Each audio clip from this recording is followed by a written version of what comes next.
Hey guys, this is me Shopno and welcome to my blog. তো আজকের ব্লগটা খুবই ইন্টারেস্টিং এবং মজাদার, কেননা আজকে আমি কোথায় চলে এসেছি, খুলনা সিটি। তো এইখানের মূল আসার কারণ কি জানেন আপনারা গাইস? আজকে আমার তিন ভাগ্নির একসাথে বার্থডে অ্যান্ড বার্থডে সেলিব্রেশন করতে চলে এসেছি আমরা সিটি রেস্টুরেন্টে। অ্যান্ড পিছনে দেখতে পাচ্ছেন আমি ফার্স্ট চলে এসেছি, মানে আমার ফ্যামিলি নিয়ে। দেন আমার ভাগ্নিদের আসার কোনো খোঁজ নেই, এখন পর্যন্ত দেখতে পাচ্ছি না। দেন আমরাই ফার্স্ট চলে এসেছি। তো আজকের ভিডিওটা খুবই ইন্টারেস্টিং এবং মজাদার হতে যাচ্ছে। তো এখনই যারা দেখছেন তাড়াতাড়ি করে লাইক কমেন্ট সাবস্ক্রাইব করতে ভুলবেন না, কেননা আজকে তিনজন, আপনারা কি কেউ ভাবতে পারেন তিনজন আমার ভাগ্নির বার্থডে। ও মাই গড! আর বেশি কথা না বলে চলুন আজকের ব্লগটা শুরু করা যাক, না আপনারা এনজয় করেন, যেহেতু তিনজন ভাগ্নির বার্থডে। ও মাই গড, আমার তো এখনই ভাবলে মাথা ঘোরায়। তিনজন গাইস, লিটারেলি আমি পুরোই অবাক যে তিনজন আমার ভাগ্নির একসাথে বার্থডে। ও মাই গড! তো গাইস, সকলকে ফাঁকা বার্থডে পার্টি সেন্টারে স্বাগতম। অ্যান্ড বার্থডে পার্টিতে এসে গাইস আমি তো পুরোই অবাক হয়ে গেলাম, অ্যান্ড আমার পরিবারও পুরোই অবাক হয়ে গেল, যে এখানে আমরা ছাড়া আর কোনো মানে একটা লোকও ছিল না। দেন আমরাই ফার্স্টে এখানে এসে অবাক হয়ে গেছি, নিজেদের দিকে তাকাচ্ছিলাম।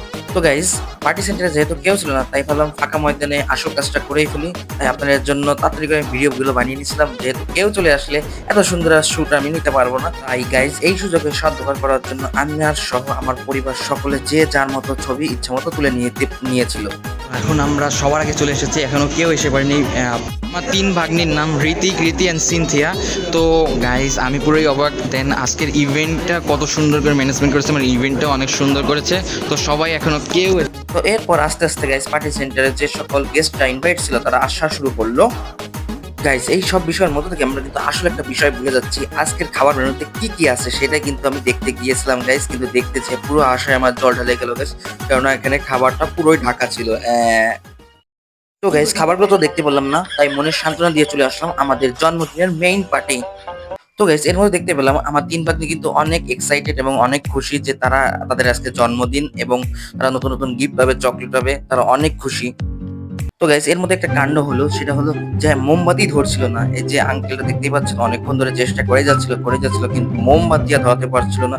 তবে অনেক চেষ্টার ফলে দেন মনে হয় তারপরে অনেকটা সময় পরে ধরাতে পেরেছিল। এই যে দেখতেই পাচ্ছেন যে অনেকটা সময় পরে কিন্তু ধরাতে পেরেছিল এবং একটা বিশ্ব সাধন করেছে। তো এরপর আঙ্কেলটা আর অনেকক্ষণ ওখানে ছিল, কিন্তু কি করছিল আমি বুঝতে পারছিলাম না, হয়তো বা মোমবাতিটা পড়ে গিয়েছিল, সেটা ঠিক করছিল, আদারওয়াইজ এরকম কিছু একটা। তো গাইস, এরপর আমার মেজো ভাগ্নির একটা মজার কথা আপনাদের শোনাবো এবং শোনার পর আপনাদের পেট হাসতে পেট ব্যথা হয়ে যাবে। তো চলুন শুনে আনি।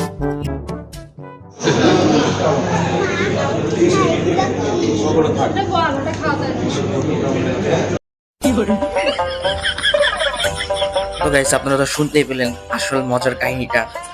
তো এরপর আসলো গিফটের বিষয়। তারা যখন গিফট এলো, তারা তিনজনে একসাথে কারাগারি লাগিয়ে দিয়েছে, এটা খুবই একটু মজার বিষয়।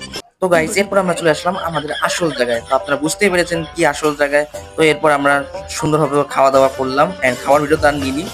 তো গাইস, কথা বলতে আজকে আমরা একদম ভিডিও লাস্ট পার্টে চলে এসেছি। তো গাইস, আমার এই তিন ভাগ্নির বার্থডে পার্টিটা আপনাদের কাছে কেমন লাগলো? এটা ছিল খুবই সিম্পল একটি ব্লগ। তো অবশ্যই কিন্তু গাইস কমেন্ট করে জানিয়ে যাবেন। তো আজকের মতো ভিডিও ছিল এতটুকু। ভিডিওটা ভালো লাগলে অবশ্যই লাইক কমেন্ট সাবস্ক্রাইব করতে ভুলবেন না। Thank you for watching my video.